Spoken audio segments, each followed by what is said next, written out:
Alison Stewart, speaking on behalf of Cycle Toronto. I'm a resident of Moss Park in Ward 13. When the city adopted the Transform TO Net Zero by 2040 report in 21, it marked a critical step forward in moving the city forward in a positive and sustainable way.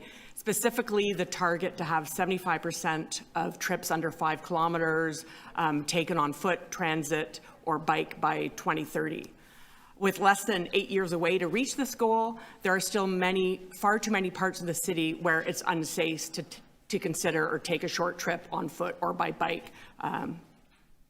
So in order to increase to low carbon transportation options, the city must systemically invest in expanding active and multimodal transportation infrastructure and programs across the city, even when it inconveniences or has the perception of inconveniencing car drivers.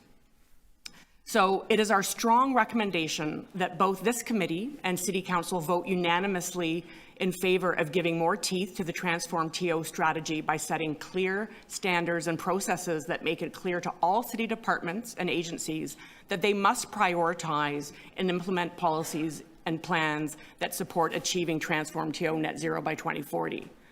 And that said, I have a few questions along with many others, which I hope that members of this committee and council will be asking city staff. But if this corporate policy that's being proposed today is adopted, if that had been in place prior to January 2023, would, for example, the outcome of the city's budget deliberations have been different? So specifically, would the TTC board have been allowed to propose service cuts and increase user fares? Would the Toronto Parking Authority have been allowed to submit a report that proposes a new fee structure that largely hinges on increasing fare users?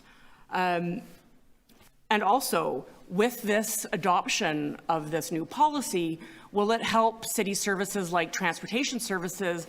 Will they be granted delegated authority so that once council approves the near-term cycling network plans, they'll be able to implement the plans and reduce some of the ongoing polarization and debate and work that is involved with implementing every kilometer of, for example, a 100-kilometer plan.